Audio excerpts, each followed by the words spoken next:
What's up, guys? Back with another video. Just completed a workout. I feel really good about it. I was able to do, everything I wanted to do within that workout, all the rounds I wanted, maintain like a constant pace throughout that workout, and I felt like great. Like I feel amazing. I feel like I absolutely crushed that workout, and I felt really good about it. I warmed up properly. I didn't just jump right into it, and I had like proper expectations when I was doing it. And that's what I really want to talk to you guys about today. Is like proper expectations when you do things. And who you're doing it for exactly. Because we compare ourselves to others and we just can't help it. We just do that, right? Like I always compare myself to my past self with working out. Man, I used to crush workouts. I used to be super fit. I used to have all the skills, super strong, and had a lot of pride behind that too. And I think that's another thing that I have to let go of. And now if I think back and I do almost the same workout, I'm disappointed in myself. And I have to remind myself, like, hey, like life is different now. Like you're in a different season of your life.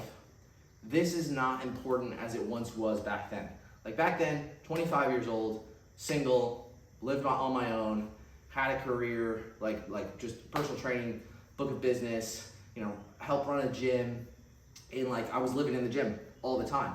So like, yeah, of course, it just worked out that way, that I could be really fit, work out 2 times a day, not because I had to, but because I wanted to, and I like that, and I knew how to train, and I knew how to prioritize like training and eating and everything like that, while still having fun because I was single, didn't have a kid, didn't have like bigger responsibilities of just paying rent, or maybe living at my parents' home.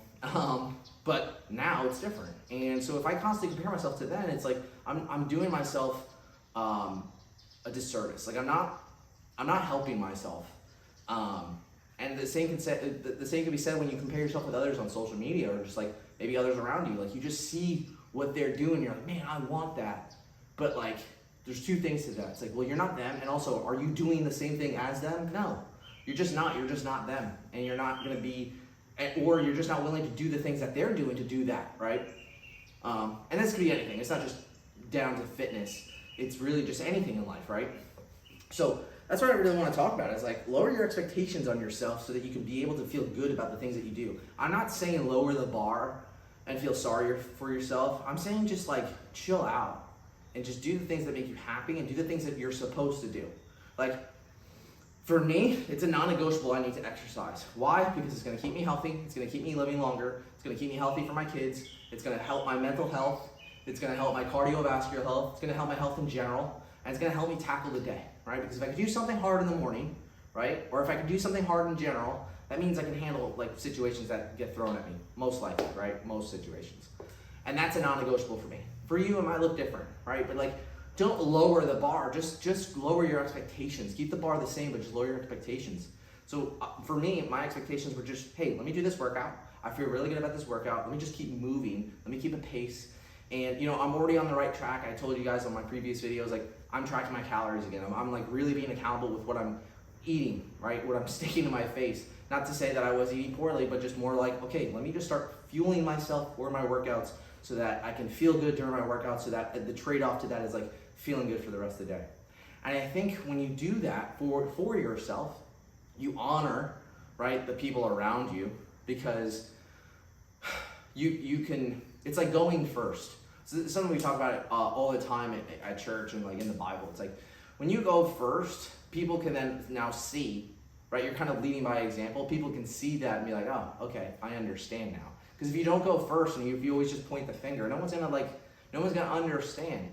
So like I'm going first so that now when my wife starts working out, she can like be like motivated to do it. Not comparing herself to me, but more so like if he's doing it, I can do it. All right, she's in it. She's like still like we're 4 months postpartum, so like there's still a little bit more time. We're walking into things, but like same thing with my son. My son's gonna watch me work out, watch me push myself really hard, right? And he's gonna be like, man, I want to do that. I want to be like my dad, right?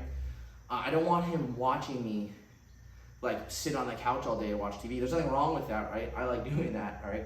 I'm a couch potato, but the things I find that I value, that I want to instill in him, I need to go first in. So the first thing I need to do is exercise, take care of myself, so that when he sees that, he can do it easily, and he doesn't have like any like past traumas that he has to work through, right? I think it's just going off on a tangent, people struggle with whatever, maybe their fitness, their past trauma, this and the other, because it's like the sins of their parents. And their parents didn't know any better because their parents didn't know any better. And it goes back and back and back and back.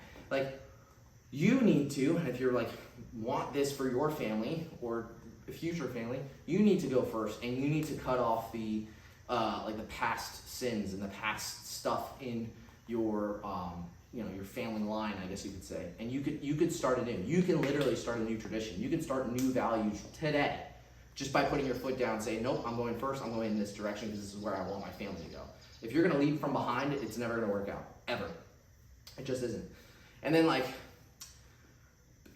to go back on what I was talking about before, it's like, what's God honoring with what you do, right? Everything you do should be to glorify Him and not yourself. And then, let me tell you this, it's really hard, right? Because when I compare myself to others, I compare myself to my past self, I'm glorifying myself. And I'm straight up saying, like, oh, I'm like, you make yourself your own gods, kind of. Like, with anything you do.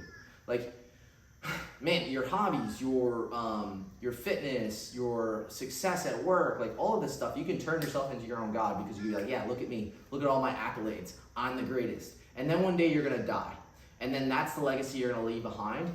And that legacy you're leaving behind is literally no different than people in the past, right? Like, that legacy is like, yeah, like, there are great leaders in the world that leave behind a legacy, but it's like, that really doesn't really matter for your family, right? Your family comes first. What's the legacy you want to leave behind for your family? Because I guarantee you, your kids are not going to be talking about, man, he made a lot of money, or man, he was super fit. That was all. Like, or yeah, he had massive Pokemon collection. He was cool. Like, no one's going to remember that. The legacy you leave behind for your family, for your kids, are the things that you instill in them, right? The values you instill in them, right? And you can draw values, or you can pull values from those things that you're doing. The success at work, your level of fitness, your hobbies. You can draw and pull values from there, right? Like, something I want to instill in my son is, like, obviously a level of fitness, eating right, being active, not being a couch potato, but also valuing hard work, because that I think exercising, you can just value hard work, because it delays gratification, because you don't, like, I'm not gonna, like, I'm a little chubby right now, I got a little baby fat, but like, I know 6 months from now, I'm gonna shed this because I'm gonna work hard, somewhat, right? But like, that's gonna happen in 6 months. It's not gonna happen tomorrow. You don't exercise today and then expect massive changes tomorrow. And like, even with my hobbies, like, what I'm gonna show my son is like, hey, value these things. These are just not just, these are not important, right? They're not like, at the end of the day, they're like, for cards or anything else, like, they're just pieces of paper. But like, if you value it, like, it's gonna bring much more joy in your life, because you like it, right? Like, I like the things I like because it brings me joy, and it doesn't matter for anyone else. Like, I used to collect rocks as a kid. I don't know if that's a little bit of autism that's showing, but if I saw a shiny rock or a smooth rock, like, not just any rock, I've picked out, like, I found a green rock one time. I was like, where is this from? Like, what is this? Turns out it was like a type of jade or something. I took it to my earth science class in high school.